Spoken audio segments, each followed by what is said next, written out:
मोक्षमार्गस्य नेतारम् भेत्तारं कर्मभूव्रताम् ज्ञातारं विश्वतत्त्वानां वन्दे तद्गुणलब्धये वन्दे तद्गुणलब्धये। मोक्षमार्ग के नेता एवं कर्म पर्वतों के भेदक और विश्व के सब तत्वों के ज्ञायक चेतन संवेदक सद्गुण आप समान प्राप्त हो यही भावना भाकर देव विनय पूर्वक करूं वंदना बारंबार जिनेश्वर देव बारंबार जिनेश्वर देव। तत्वार्थ सूत्र का चौथा अध्याय अपना चल रहा है। आज मैंने कुछ कहा था पूछने के लिए?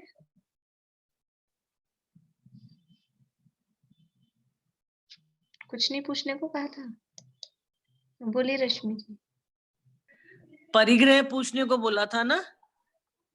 परिग्रह?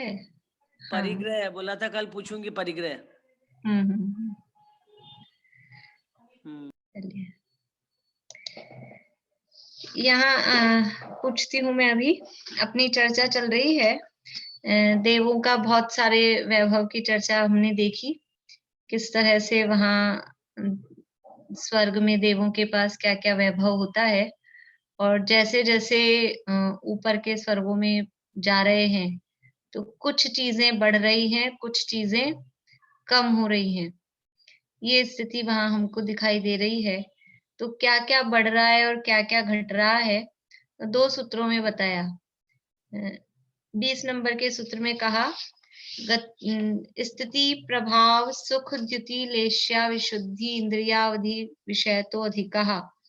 की स्थिति बढ़ रही है, प्रभाव बढ़ रहा है, सुख बढ़ रहा है, लेश्या की विशुद्धि बढ़ रही है, इंद्रिय विषय और अवधि विषय ये बढ़ रहे हैं। ये मैंने अब मेरे को याद आ गया मैंने क्या कहा था। ये क्या क्या बढ़ रहा है यही मुझे आपसे पूछना था।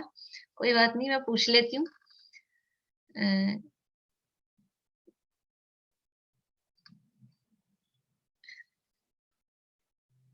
बोलिए रेखा जी, आप बताएंगे क्या क्या बढ़ रहा है?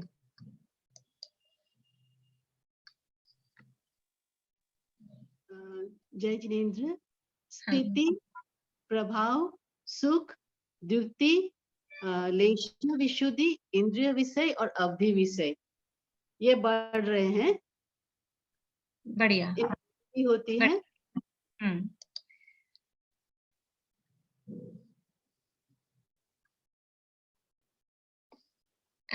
आशा आंटी बोलिए क्या क्या बढ़ रहा है?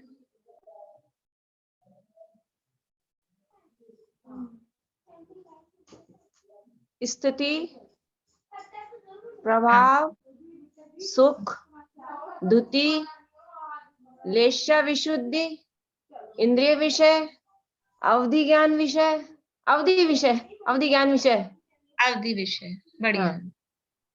और क्या क्या कम हो रहा है?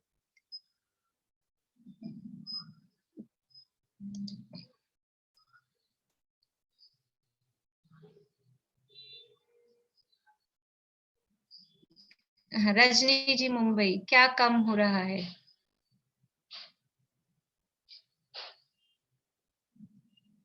अनम्यूट करिए।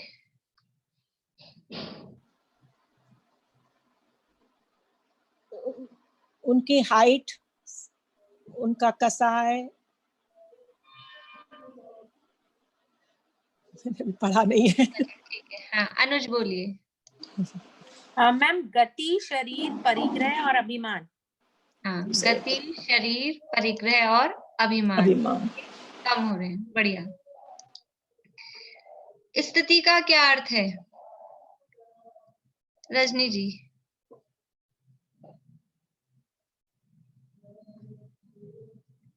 अनम्यूट करिए। स्थिति का मतलब है आयु। आयु। प्रभाव यानी मधु जी,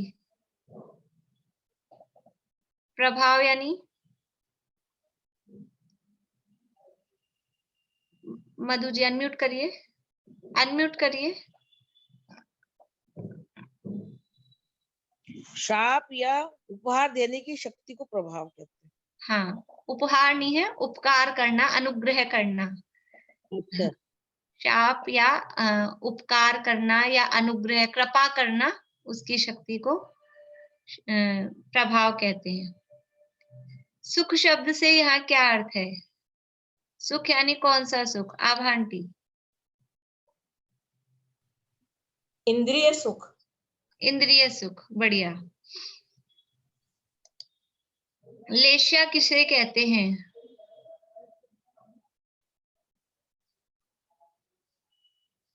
पारुल। कषायों से अनुरंजित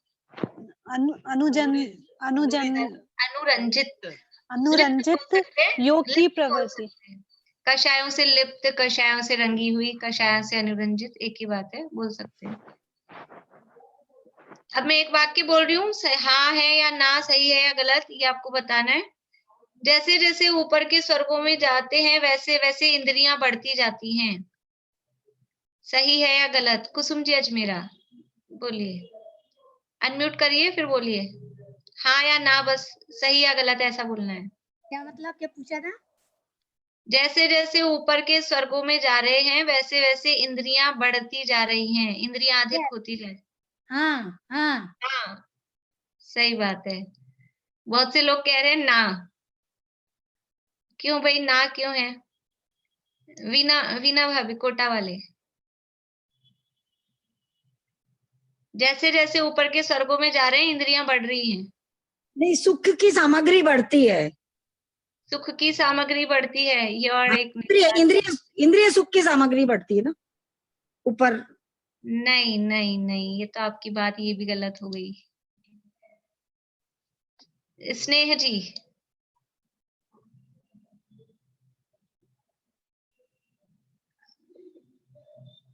अनम्यूट करिए आप। हाँ हाँ जी, प्रश्न क्या था अभी?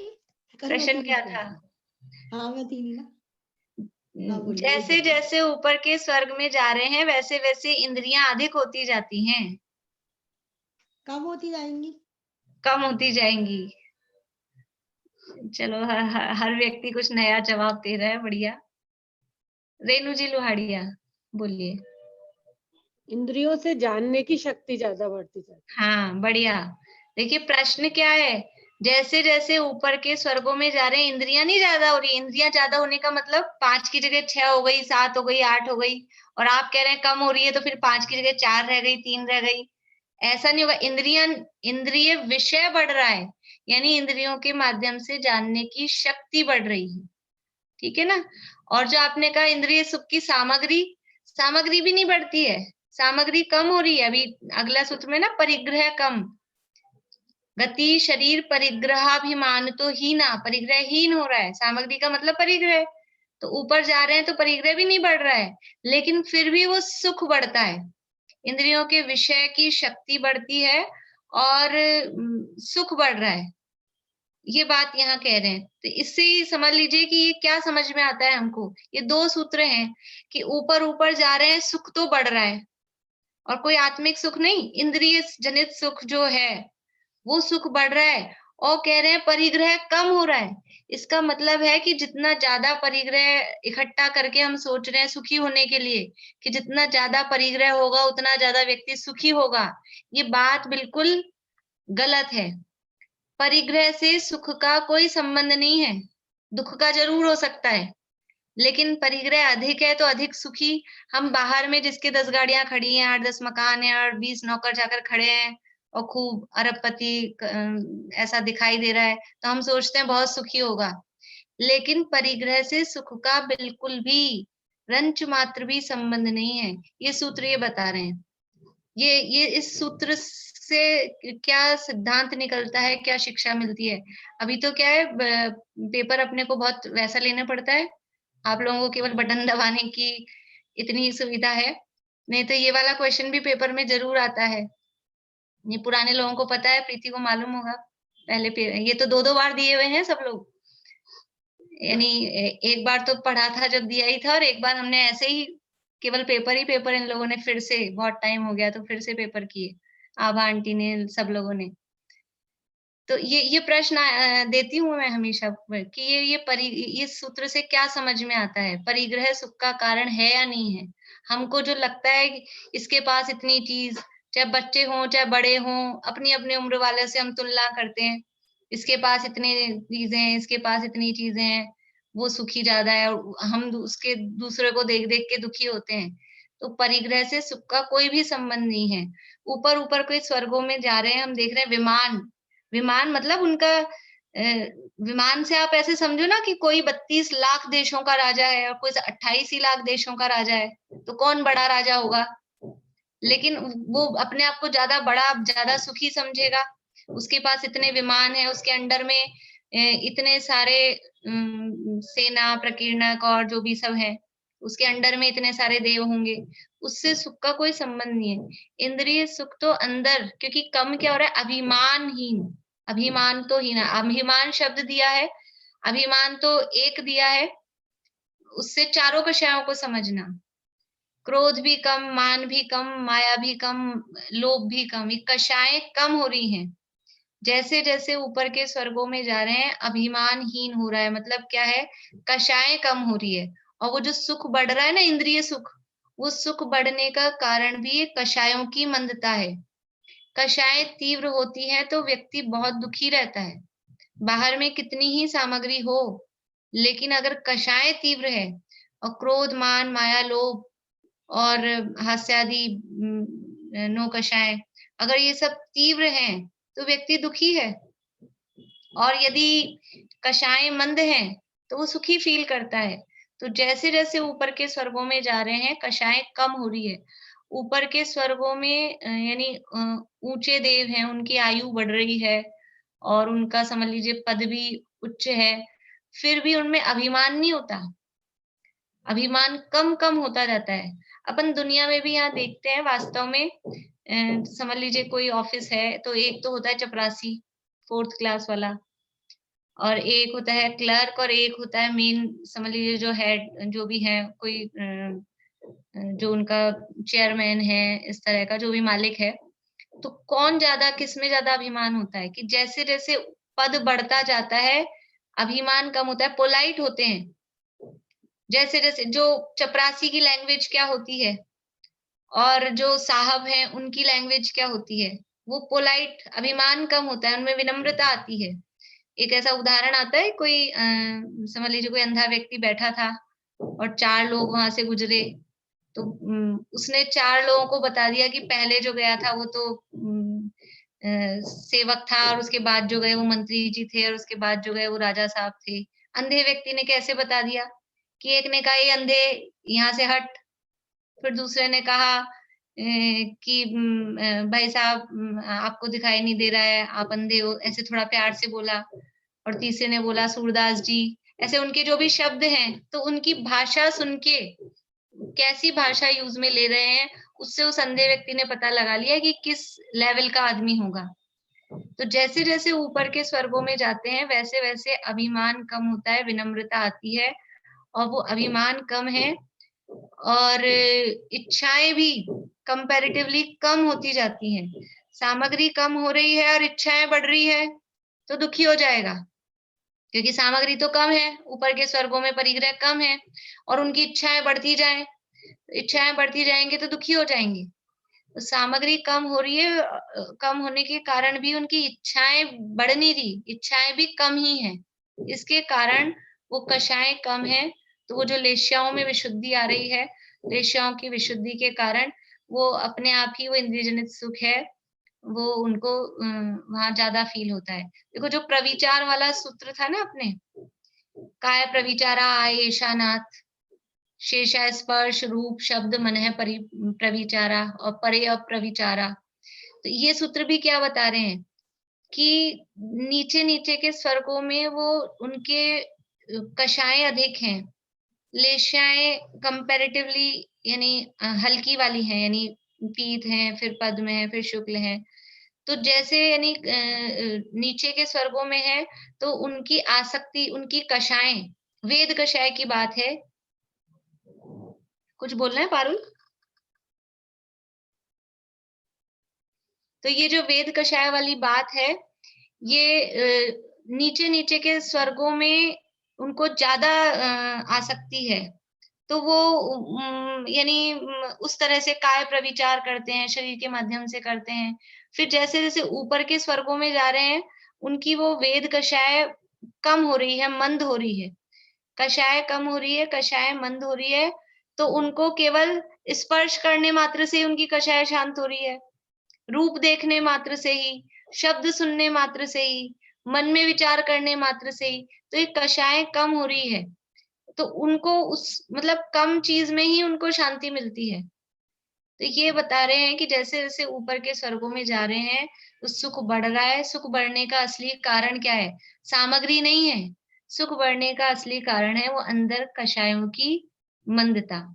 कषायों की मंदता होने से वो अपने आप ही इंद्रियजन्य सुख भी बढ़ता है। तो ये जो सूत्र है, ये सूत्र बहुत ही यानी हमको जितना हम इसके बारे में सोचे विचार करें, उतना ही हम अपने जीवन में भी इन सूत्रों के माध्यम से सुख और शांति प्राप्त कर सकते हैं।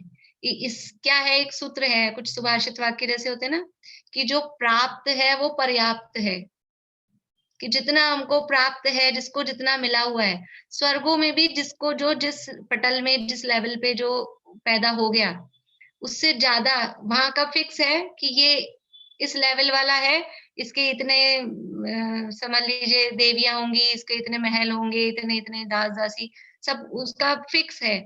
जो जिस पोस्ट पे पैदा हुआ है उससे बढ़ नहीं सकता। कितनी वो मतलब यहाँ तो फिर भी मनुष्य गति में ऐसा है कि चाय वाला प्रधानमंत्री बन जाए, मेहनत करे, कुछ करे, गरीब से गरीब व्यक्ति हो, पढ़ लिख के खूब अच्छा धन दौलत कमा ले, जो भी हो, लेकिन वहां वो कुछ नहीं कर सकते।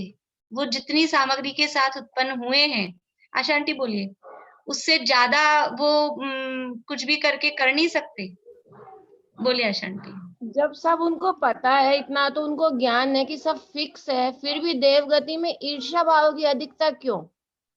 वो उनको पता नहीं है ना, सब पता तो है कि इतना ही है, लेकिन इतना तो ज्ञान है ना उनके, अवधि और सारा ज्ञान है, फिर भी कषाएं हावी होती हैं। देखो हाँ, पता तो होने पर भी पता, क्या होता है, पता है कषाएं कि सब हावी होती है, फिर भी इससे हाँ? समझ में आता है क्या विज्ञान है, उनको मालूम है हम हमारे पास जितना है उतना ही रह सकता है, अधिक नहीं हो सकता है, लेकिन हाँ, फिर भी वो कषाय हावी होती है, इसलिए ईर्ष्या करते हैं, वो कषाय हावी हो जाती है। यानी इसीलिए अच्छे अच्छे बुद्धिमानों पे ऐसे कहते हैं ना, बुद्धि पे पत्थर पड़ जाते हैं।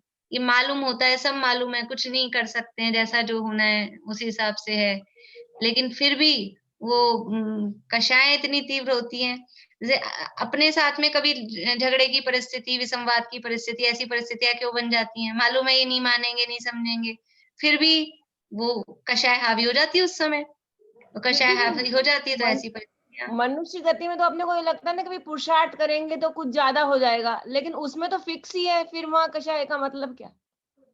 ईर्ष्या होती ना, फिर भी फिक्स है, फिर भी ये ईर्ष्या होती है। यही तो बात बता रहे हैं कि वो फिक्स है, जिसको जितना मिला है उतना ही रहेगा, कुछ नहीं बढ़ सकता जिंदगी भर भी। वो अब जैसे वो घोड़े बन के जुतते रहते हैं, वो खींचते रहते हैं, तो वो घोड़े बन के जुत के कितना भी वो कमा नहीं सकते कि कुछ उनका पद बढ़ जाएगा, कुछ हो जाएगा, वो कुछ नहीं होगा।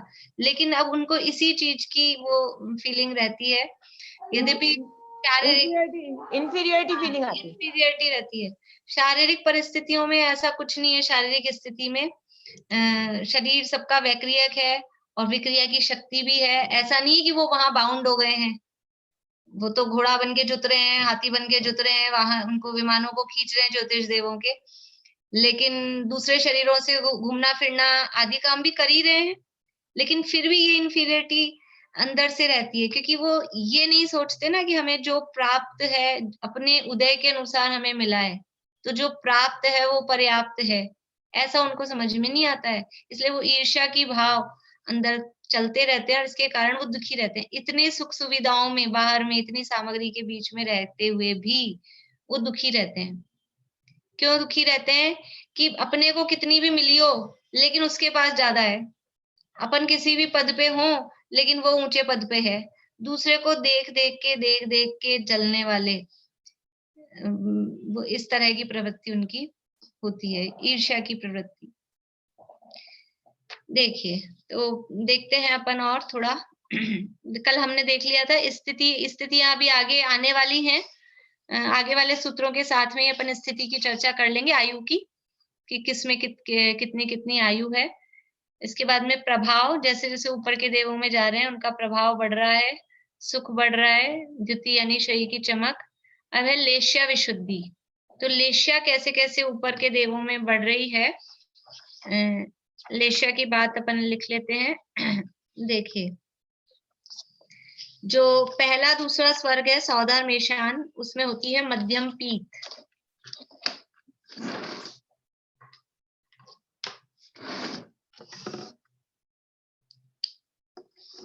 पहले दूसरे में मध्यम पीत। जगन्य पीत कहाँ थी? पीत से चालू होनी है देवगति में, पीत पद्म शुक्ल।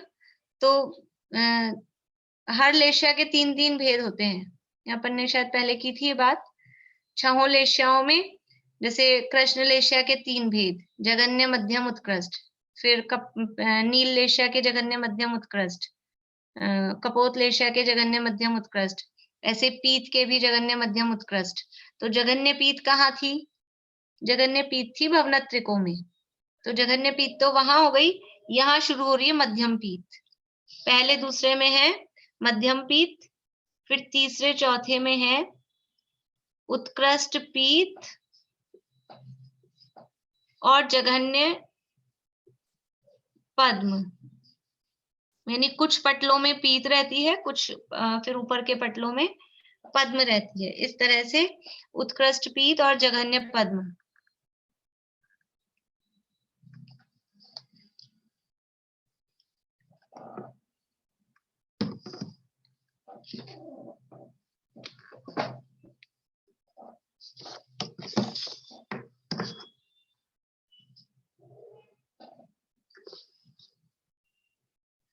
फिर इसके बाद में है 5 से लेकर और 8 तक। 5, 6, 7, 8, 5 से लेकर 8 तक में है मध्यम पद्म।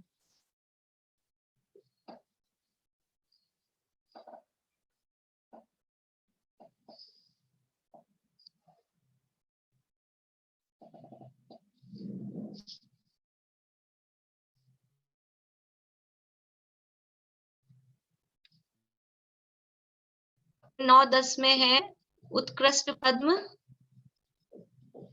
और जघन्य शुक्ल। जहां ऐसी मिक्स वाली है वहां यही समझना, कुछ पटलों में यानी जघन्य उत्कृष्ट पीत ऐसे है या उत्कृष्ट पद्म है, फिर कुछ ऊपर के पटलों में जघन्य शुक्ल स्टार्ट हो जाती है, ऐसा। फिर है 11, 12 में भी उत्कृष्ट पद्म जघन्य शुक्ल। इसको इकट्ठा भी लिख सकते हैं, 9 से 12 ऐसा भी लिख सकते हैं इकट्ठा भी। 9 से 12 में उत्कृष्ट पद्म जघन्य शुक्ल। फिर 13 से 16 में मध्यम शुक्ल। 13 से 16 में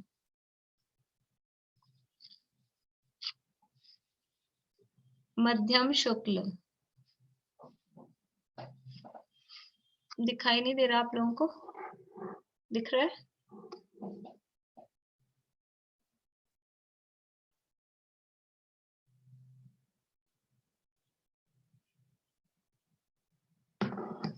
बोल देती हूँ मैं फिर से।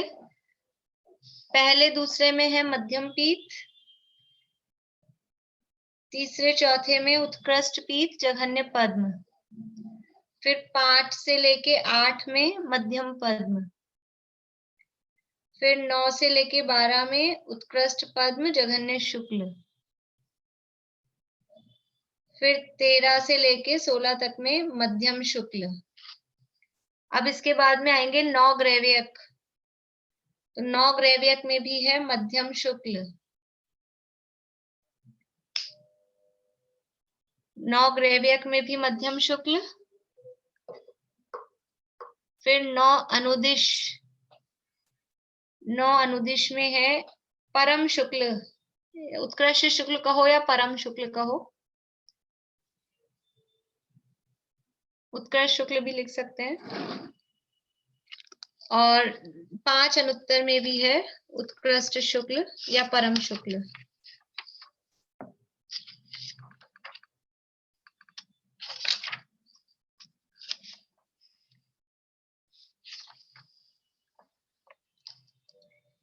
देखिए इनकी लेश्याएं, आगे सूत्र आने वाला है, पीत पद्म शुक्ल लेश्या द्वित्री शेषेषु, अगला ही सूत्र है।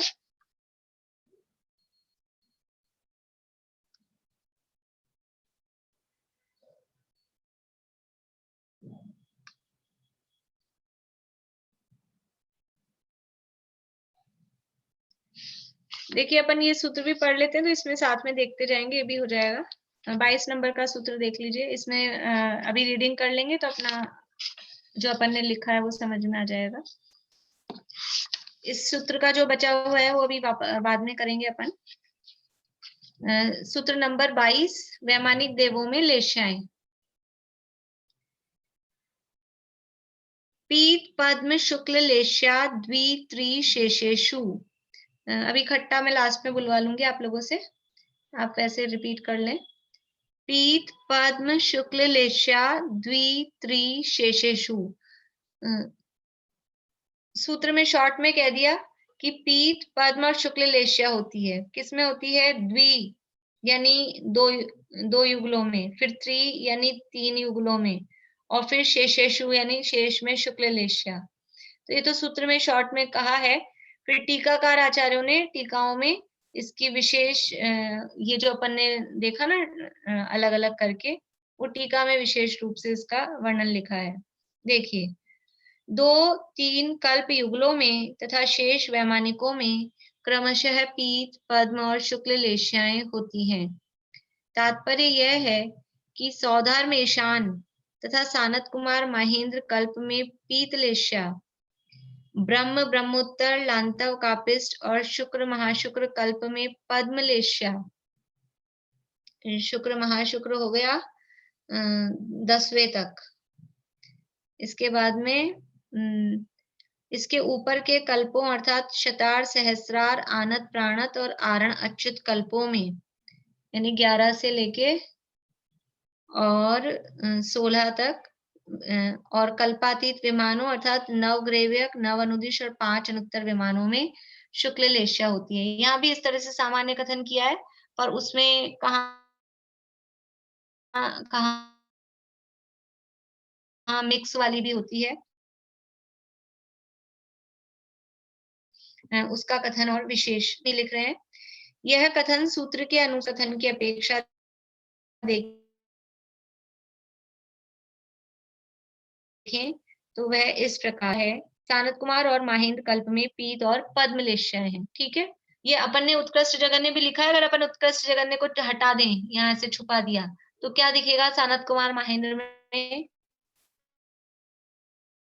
पीत और पद्म लेश्या है। लेकिन पीत कौन सी है? तो उत्कृष्ट पीत है, और पद्म गांव में विशेष अपने को देखने को मिल जाता है। फिर है आगे ब्रह्म ब्रह्मोत्तर लांतव और कापिस्ट, यानी 5 से 8 इन कल्पों में पद्म लेश्या है। तो हमने पद्म लिखा है, वो मध्यम पद्म है। मध्यम को अगर हम छुपा दें, हटा दें, तो पद्म लेश्या समझ में आती है। फिर शुक्र महाशुक्र शतार और सहस्रार, यानी हो गया 9, 10, 11, 12। 9 से 12 में पद्म और शुक्ल ये 2 लेश्याएं हैं। तो पद्म कौन सी है? उत्कृष्ट पद्म है, और शुक्ल है वो जघन्य शुक्ल। ऐसा मेरी बुक में एक लाइन कम छपी हुई है, आप लोगों के में भी यदि कम हो तो ठीक कर लें उसको, कि 13वें से 16वें तक शुक्ल लेश्या है। मेरी वाली पुस्तक में छपी हुई नहीं है, आप लोगों की में है? 13वें से 16वें तक कौन सी लेशिया है? हाँ, तो उसको लिख लीजिए आप।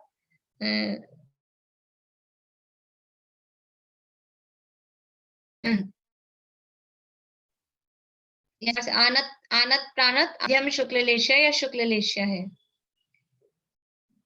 इसके ऊपर नवग्रैव्यक में शुक्ल, इसमें भी थोड़ा मिसप्रिंट है मेरी पुस्तक में, शुक्ल छपा हुआ नहीं है, तो इसको भी कर लें अगर आप लोगों के ऐसा हो।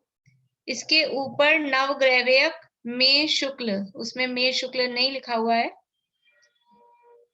तो इसके ऊपर नवग्रैव्यक में शुक्ल, आगे नव अनुदिश और 5 अनुत्तर विमानों में परम शुक्ल लेशिया है। नवग्रैव्यक में शुक्ल है और वो शुक्ल भी है मध्यम शुक्ल, और नव अनुदिश और 5 अनुत्तर विमानों में परम शुक्ल लेशिया यानी उत्कृष्ट शुक्ल लेशिया वहां पर पाई जाती है। लेशिया के मैंने आपको शायद एक बार फोटो खींच के भेजी थी, लेशियाओं में किस तरह के परिणाम होते हैं, जब नरक वाला अपना प्रकरण चल रहा था।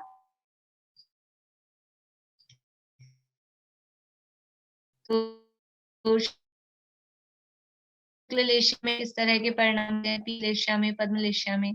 तो शुक्ल लेशिया वाले और शुक्ल लेशिया वाले तो धार्मिक आचरण वाले और बिल्कुल कुछ भी यानी इस तरह की जो कषायें बाहर में दिखती है ऐसी प्रवृत्तियां उनकी नहीं होती। तो जैसे जैसे ये वाले हैं, इतनी संतोषी प्रवृत्ति इनकी कि वो अपने विमान से बाहर भी नहीं जाते, जहां है वहीं रहते हैं। उनको ज्यादा विषय भोगों में घूमना फिरना, राग रंग यानी पंच कल्याणों को तक में भी वो उतर के नहीं आते और अपने ही विमानों में तत्व चर्चा आदि करते हैं।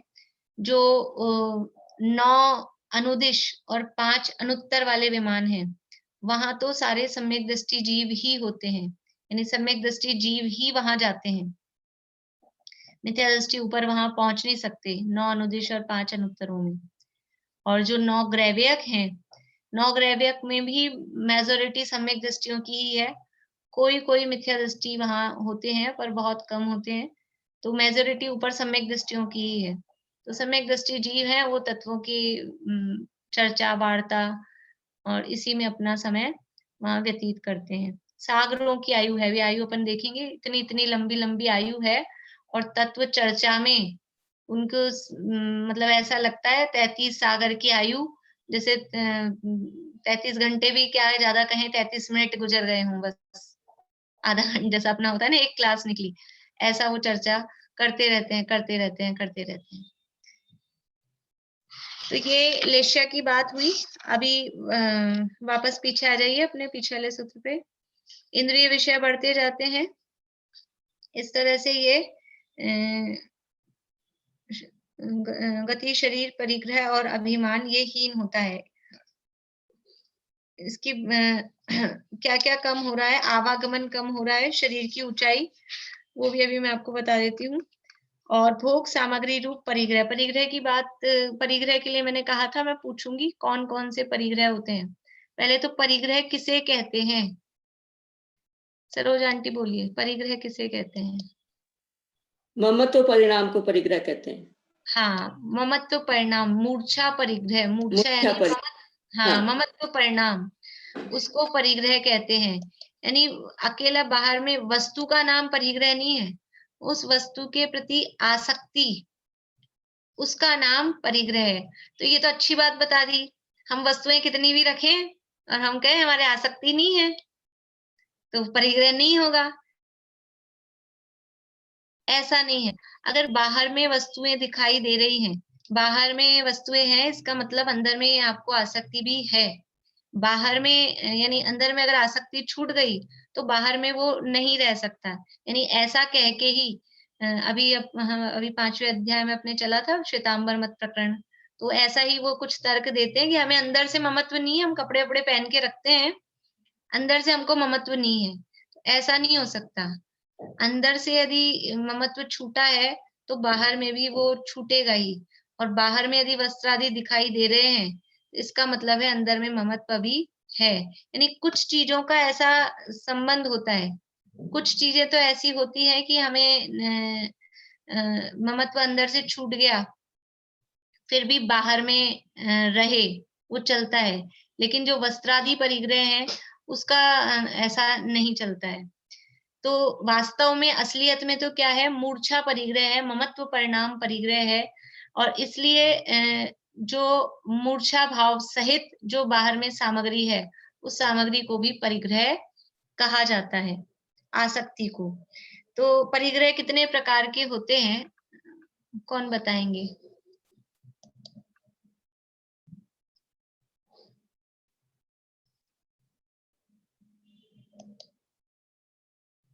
आज कोई भी हैंड रेज नहीं कर रही, क्योंकि मैं हैंड रेज वालों से नहीं पूछती हूँ आजकल,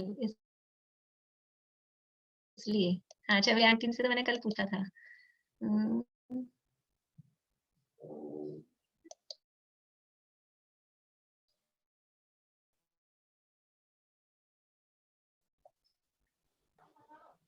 बताऊं मैं? मेरा नेट चला गया क्या? मेरा, हाँ, नेट चला गया था। एक मिनट, मुझे आवाज नहीं आ रही आप लोगों की।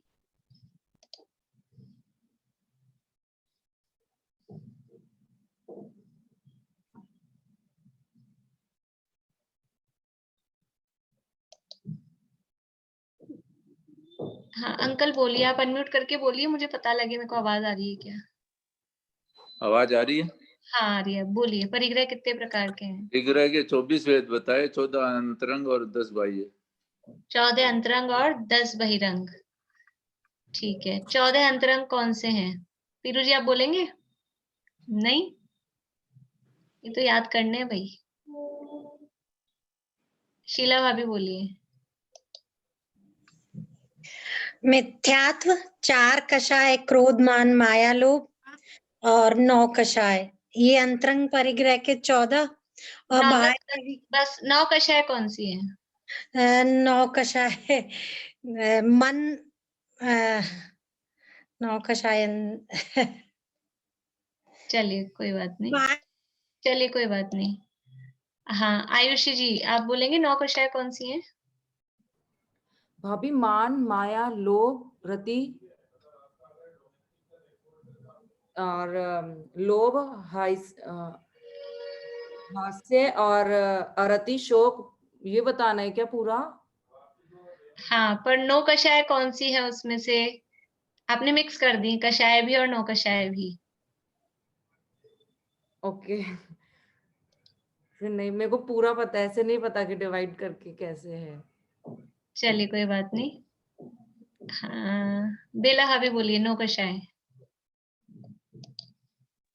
हास्य, रति, अरति, शोक, भय, जुगुप्सा, स्त्री वेद, पुरुष वेद और नपुंसक वेद।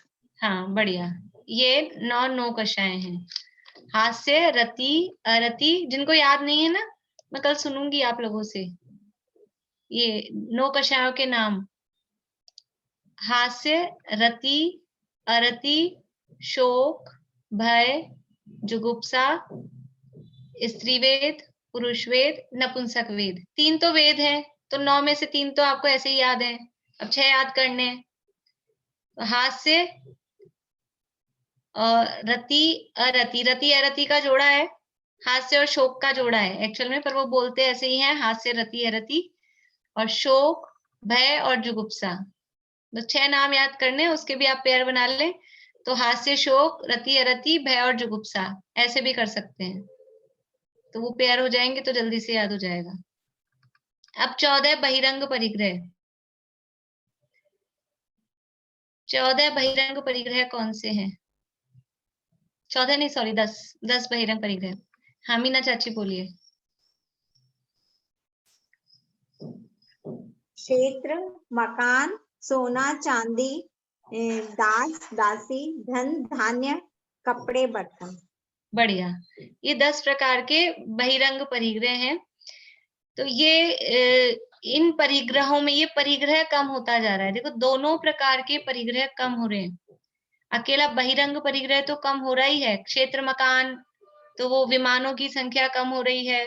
दास दासी, जो भी जितने भी है ना, अनीक वगैरह, वो ऊपर ऊपर संख्या में कम हो रहे हैं।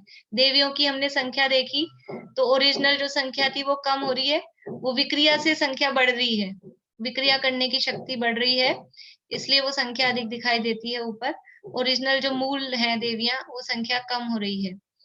ये भी परिग्रह के अंतर्गत आता है। चेतन परिग्रह, अलग टाइप से भी परिग्रह के भेद किए जाते हैं शास्त्रों में, अध्यात्म शास्त्रों में। चेतन परिग्रह और अचेतन परिग्रह, तो दास दासी है, स्त्री है, ये सब चेतन परिग्रह के अंतर्गत आते हैं। घोड़ा वगैरह, मतलब जो पशु हैं, वो भी परिग्रह में आते हैं, वो चेतन परिग्रह हैं।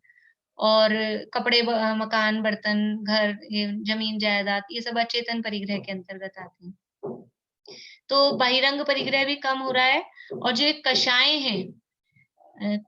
हैं, क्रोध, मान, माया, लोभ, 9 कषाय, ये सब भी ऊपर ऊपर के स्वर्गों में जा रहे हैं। अभी हमने देखा ना, लेश्या विशुद्धि हो रही है, तो ये कषाय भी कम हो रही है।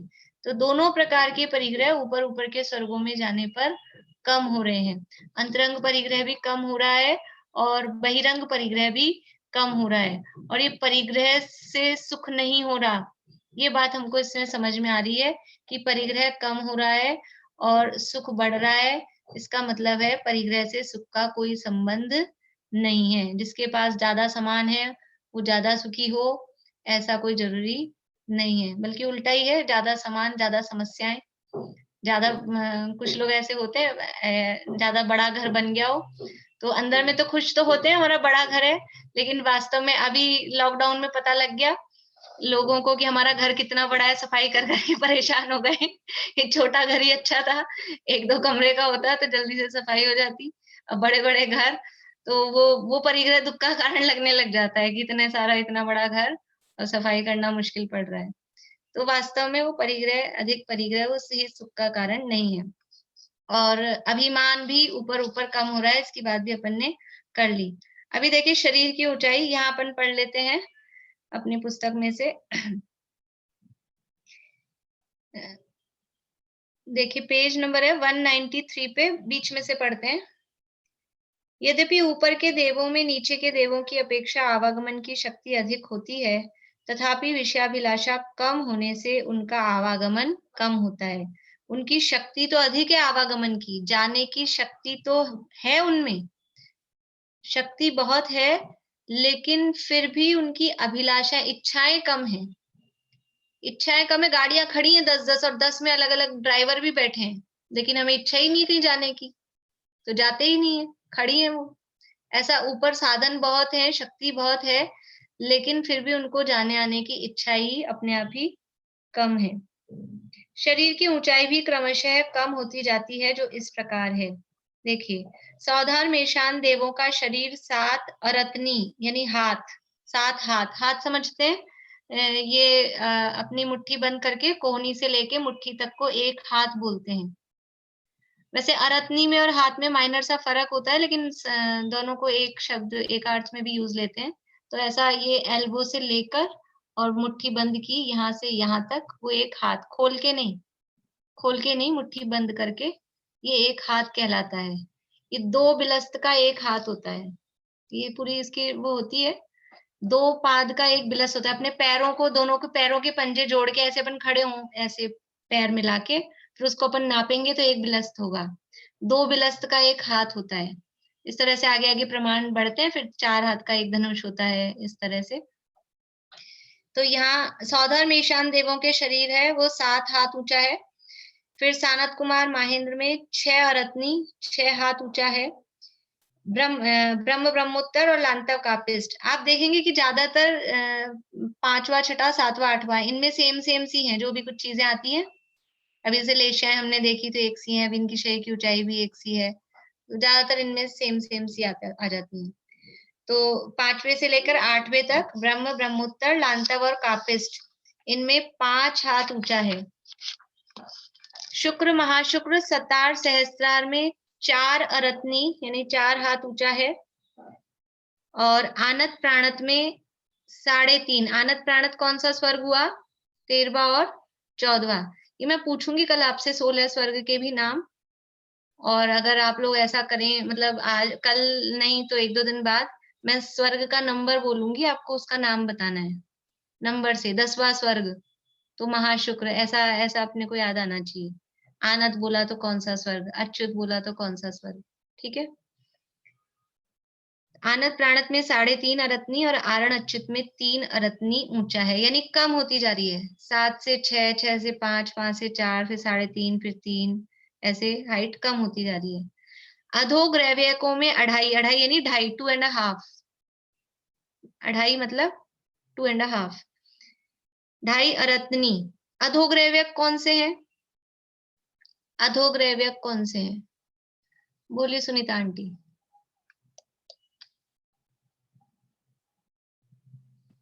नौ गिरवक में 3 पटल है ना? हाँ, कौन से वाले 3?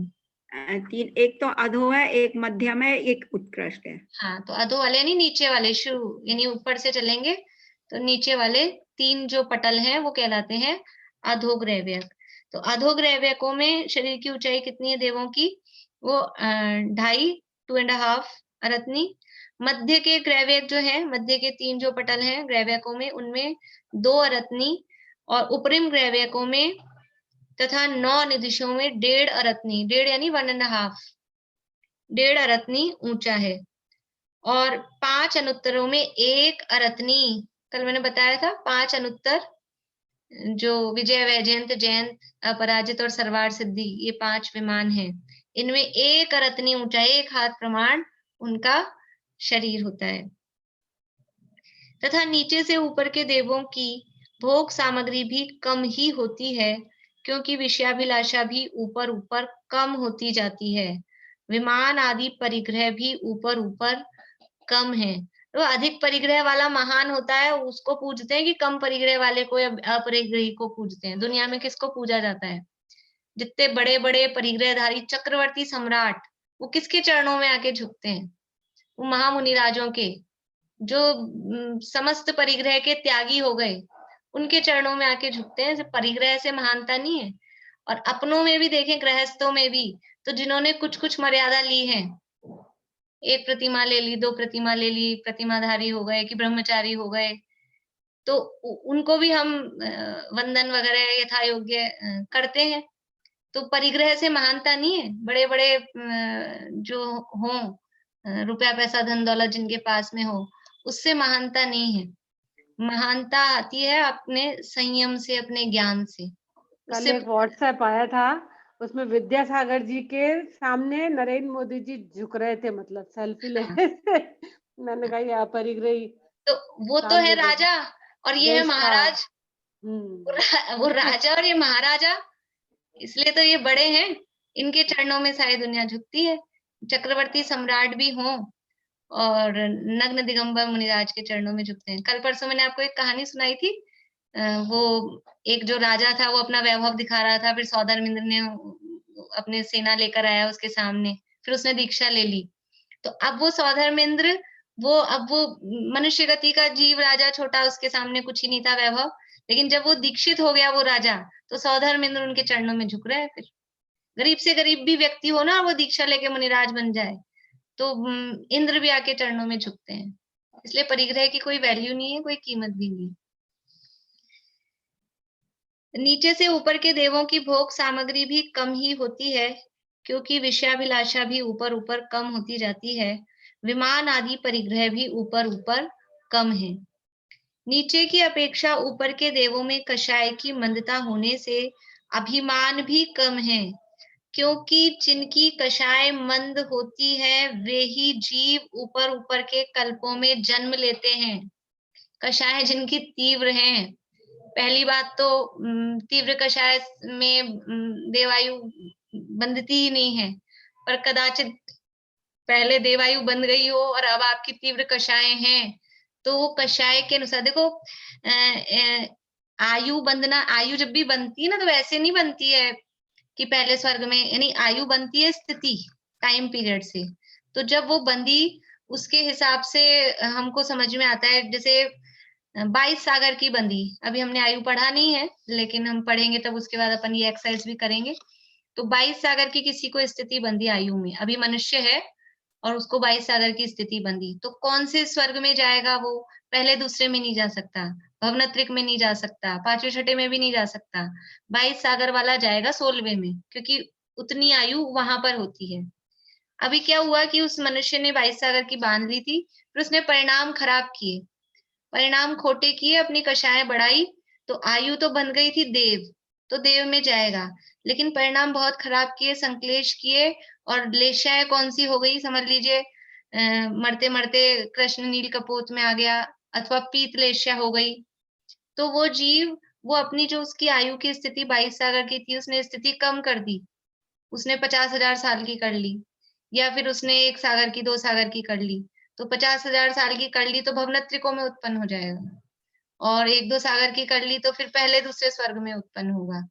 तो ऐसे कोई सी भी आयु बंधे, मनुष्य की हो, नरक की हो, तिर्यंच की हो, वो आयु में नाम मनुष्य तो बंध गया, लेकिन उसका टाइम पीरियड वो कम ज्यादा हो सकता है अपने परिणामों के हिसाब से। मरते समय तक भी, यानी एंड टाइम तक भी हम सोचे हमको पता लग जाए हमारी देवायु बन गई अब फ्री, ऐसा नहीं है। एंड टाइम तक भी उसमें यानी एडिशन, अल्ट्रेशन, चेंजेस, उत्कर्षण अपकर्षण उसमें होते रहते हैं। तो वो आयु यानी कहाँ उत्पन्न होगा? अभी कषाय यदि तीव्र है तो ऊपर के स्वर्गों में उत्पन्न नहीं हो सकता। कषाय अगर अधिक हो गई हैं तो नीचे नीचे के स्वर्गों में ही फिर वो उत्पन्न होगा। तो ये कह रहे हैं कि नीचे की अपेक्षा ऊपर के देवों में कषाय की मंदता होने से अभिमान भी कम है, क्योंकि जिनकी कषाय मंद होती है वे ही जीव ऊपर ऊपर के कल्पों में जन्म लेते हैं। और ऊपर उनके कषाय मंद है तो अवधि ज्ञान की विशुद्धि है, और फिर वो क्या है कि अवधि ज्ञान की बात अपन कल करेंगे, अभी आज ज्यादा टाइम नहीं है। अवधि ज्ञान की शक्ति भी उनको बढ़ती है, तो वो अवधि ज्ञान के माध्यम से अन्य गतियों के जीवों के दुख, अन्य जीवों को यानी अन्य एरिया में वो सब जान सकते हैं, कहाँ कहाँ किसको कितनी अवधि ज्ञान की शक्ति होती है। तो उससे क्या होता है कि उससे उनके परिणाम और अधिक वैराग्य में होते हैं। देखो जो नीचे नीचे के स्तर के देव है ना, वो तो अपने अवधि ज्ञान का प्रयोग अपने आकुलता को बढ़ाने में करते हैं, वो संक्लेश उनको होता है। लेकिन जैसे जैसे ऊपर के देव हैं वैसे ही उनकी कषाय मंद है और वो ज्ञान बढ़ रहा है, तो वो जो बढ़ा हुआ उनका ज्ञान है उसका यूज वो अपने वैराग्य की वृद्धि में करते हैं। तो वैराग्य बढ़ता है तो और कषाय अपने आप ही मंद रहती हैं। जैसे कि कल वो जो एक प्रोग्राम चल रहा था उसमें एक आई थी मंगलाचरण करने, तो वो मनोचिकित्सक थी, साइकियाट्रिस्ट थी, अभी मतलब अभी उसने किया है पूरा अपना। तो वो बता रही थी कि हमारे यानी सामने इस तरह के आते हैं, मेंटली डिस्टर्ब पेशेंट आते हैं उनके पास में, तो बोले इनको देख के हमको ऐसा विचार आता है, मतलब मनुष्य भाव की दुर्लभता ख्याल में आती है, थोड़ा वैराग्य भी आता है कि हम भी मनुष्य हैं, ये भी मनुष्य हैं, लेकिन कैसी कैसी स्थितियां इनकी हो रही हैं। तो जो मंद कषाई होगा वो ये विचार करेगा। और भी डॉक्टर्स होते हैं, वो तो जैन धर्म पढ़ी लिखी सुनी थी तो वो उनको ऐसा विचार आ रहा था। बाकी और भी डॉक्टर होते हैं, उनको तो खींचते होंगे, परेशान होते होंगे, घर जाके फ्रस्ट्रेशन निकालते होंगे, से पाला पड़ता है, ऐसा भी हो सकता है। लेकिन जो कुछ थोड़ा बहुत भी धार्मिक रुचि वाला है, धर्म पढ़ा सुना है, उसको क्या विचार आता है? उसको वैराग्य आता है कि ऐसे ऐसे जीवों की परिस्थितियां हैं, कैसे कैसी स्थिति हो रही है, मनुष्य होकर भी कैसे कैसी परिस्थितियां जीवों की बन रही है। तो वो जैसे जैसे ऊपर ऊपर के देव है उनका अवधि ज्ञान बढ़ रहा है, तो अवधि ज्ञान के माध्यम से वो अन्य जीवों की दयनीय अवस्था को देखकर, उनके दुख को देखकर वो अपने वैराग्य को बढ़ाते हैं, उस दुख से डरते हैं, संसार से डरते हैं कि हम फिर से कहीं कोई गलती नहीं कर दें कि हम ऐसा संसार में भटकना पड़े। तो वो अपने आत्मज्ञान के प्रति सावधान रहते हैं, जागृत रहते हैं, इसलिए उनकी वो कषाएं मंद रहती हैं। कषाएं मंद हैं तो ऐसा विचार आता है, और ऐसे विचार से और कषाएं मंद मंद होती हैं। इस प्रकार से ये देवों के अंतर्गत ऊपर ऊपर के देवों में ये कषाय की मंदता होती है। देखिए कषाय का और ज्ञान का संबंध है, अवधि ज्ञान की अपन बात करेंगे ना, कल और इस बात में बात करेंगे। जैसे जैसे कषाय बढ़ती हैं तो ज्ञान कम होता है, कषाय घटती है तो ज्ञान बढ़ता है। अवधि ज्ञान बढ़ रहा है ऊपर ऊपर के देवों में, तो क्यों बढ़ रहा है? कि उसका कनेक्शन है कषायों के साथ। कषाय कम हो रही है तो ज्ञान अपने आप बढ़ता है, और कषाय बढ़ती है तो ज्ञान कम होता जाता है। और इसकी बात अपन कल करेंगे विशेष रूप से। कल इनमें अपन अवधि ज्ञान की जो कहाँ कहाँ तक इनका कितना कितना इनका एरिया है अवधि ज्ञान का, और भी बातें हैं कल करेंगे अपने आयु के संबंध में। कुछ पूछना है किसी को? हाँ बोलिए रश्मि जी। ज्योति जी, जैसे किसी ने नरक आयु का बंद कर लिया, हाँ, और उसके हाँ। फिर परिणाम अच्छे होते गए, कषाय मंद होती गई, तो फिर उसकी अवधि कम हो जाएगी ना? हाँ, टाइम पीरियड कम होगा लेकिन नरक आयु चेंज नहीं होगी, टाइम पीरियड कम हो जाएगा। जैसे श्रेणिक राजा का उदाहरण आता है अपने सामने, उन्होंने 33 सागर की आयु बांधी थी, इतना लंबा टाइम पीरियड बांधा था, फिर वो उनके परिणाम बदले, सम्यक्त्व भी हुआ, तो केवल 84,000 वर्ष की रह गई। तो वो टाइम पीरियड कम हो सकता है लेकिन जाना कैंसिल नहीं होगा। हाँ हाँ ठीक है।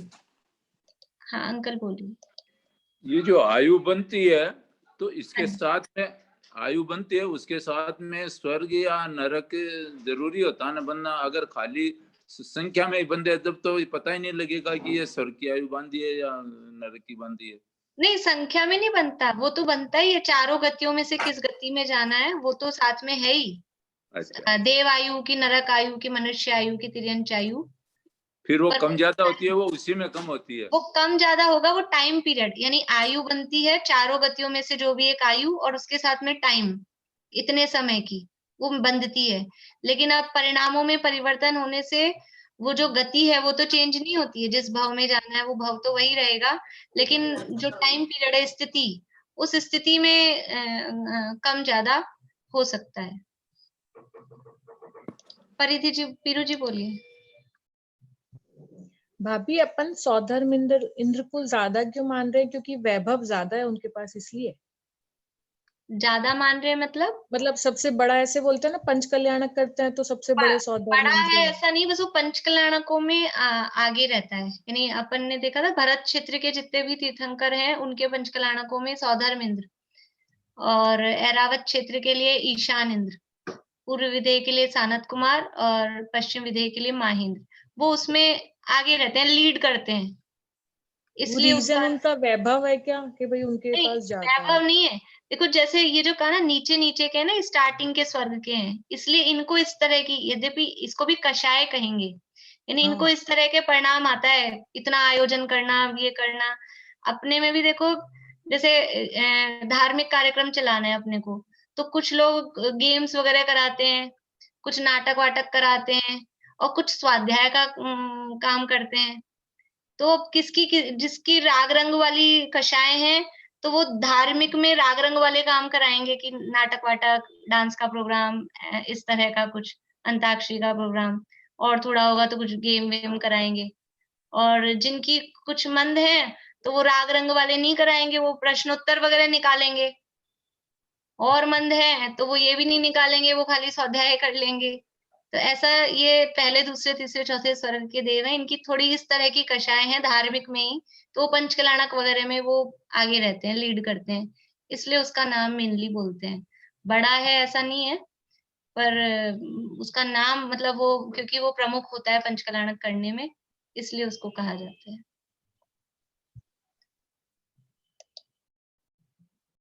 वर्षा भाभी। वो क्या ऊपर वाले देव लोक वाले नहीं आते भगवान के उसमें कल्याणकों में? नहीं, आते हैं, लेकिन वो इतने मतलब क्या कहना चाहिए, एक्टिव होकर, इस तरह से जो सारा काम एक्टिव होकर सौधर्म इंद्र करता है, वो इतने एक्टिव नहीं होते। वो आते हैं दिव्यध्वनि सुनने और भी काम में अपने अपने हिसाब से, लेकिन वही बात है ना कि जैसे कोई भी कार्यक्रम हो रहा है, कोई भी आयोजन होता है, मान लो अपने यहाँ पे भी कोई विधान हो रहा है कि पंचकल्याणक हो रहा है, तो जो बड़े लोग हैं, बड़े विद्वान हैं, कुछ या स्वाध्यायी हैं, गंभीर हैं, वो भी आ जाते हैं, लेकिन वो कार्यक्रमों में एक्टिव नहीं रहते, वो आते हैं, अपना लाभ लेते हैं और चले जाते हैं। और कार्यकर्ता टाइप के लोग, ये सौधर्म इंद्र कार्यकर्ता टाइप का है, समझ लो कि वो इस तरह के में उसको इंटरेस्ट रहता है, ऐसी बात है। हाँ भारती आंटी बोलिए। नहीं, वो इसी संदर्भ में बोल रही थी मैं, ये वाली बात पे, कि अभी आपने बताया था ना कि जो ऊपर वाले अनुत्तर और अनुदिश वाले देव हैं, वो लोग पंचकल्याणक के में नहीं जाते। अभी आपने ये बात बोली थी, उसी संदर्भ में ही बोल रही थी मैं। हाँ हाँ, ऊपर वाले नहीं जाते, 16 स्वर्ग तक के ही आते हैं, ऊपर वाले नहीं आते हैं। चलिए, हाँ शशि जी, इनके बाद में मधु भाभी। मैं ये पूछ रही थी कि जैसे विदेह क्षेत्र के ही ज्यादा जाते होंगे फिर अनुत्तर अनुदिशों में, क्योंकि अभी तो यहाँ तो भरत क्षेत्रों में और इनमें तो पंचम काल ज्यादा हाँ, तो रहता वो पंचम काल है, फिर उसके बाद में छठा काल, है, फिर वो काल भोग रहता है। हाँ, भोग भूमिया रहती है।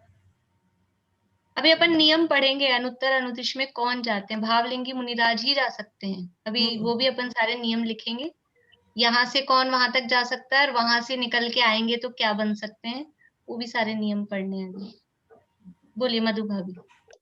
जैसे आपने बताया कि जो जो ऊपर जाते हैं तो परिग्रह और ये लोभ लालसा ये सब कम हो जाते हैं, ऐसे ही मनुष्यों में भी होता है ना, जैसे उम्र बढ़ती जाती है अपना हाँ, परिग्रह भी कम करने की अपन कोशिश करते हैं, जाना आना लोभ लालसा सब कम धीरे धीरे उम्र के साथ होती है।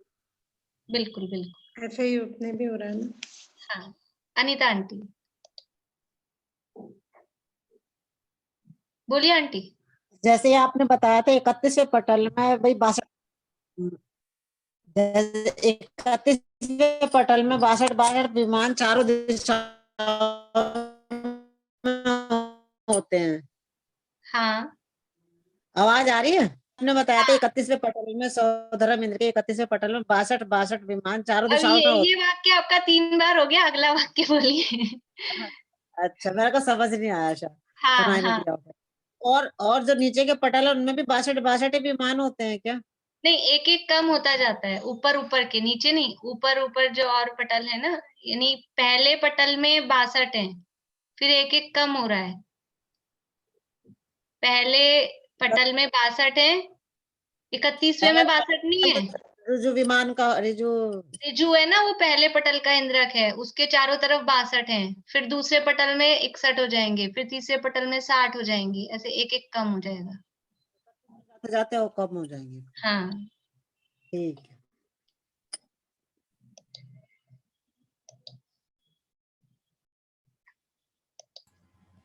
तीसरे चौथे पटलों में भी फिर ऐसे और कम होते जाएंगे क्या? हाँ हाँ, एक एक स्वर्गों में एक एक कम हो जाएगा। 63 पटल है टोटल, और यहाँ 62 से शुरू किया है, तो 9 अनुदिश तक पहुंचते पहुंचते, पर वो 9 अनुदिश में वो एक एक चारों दिशाओं में और एक एक विदिशाओं में है, और फिर अनुत्तरों में एक एक बस दिशाओं में एक एक बच रहा है, बाकी एक एक कम होते होते उतना पहुंचेगा। हाँ पारुल बोलिए।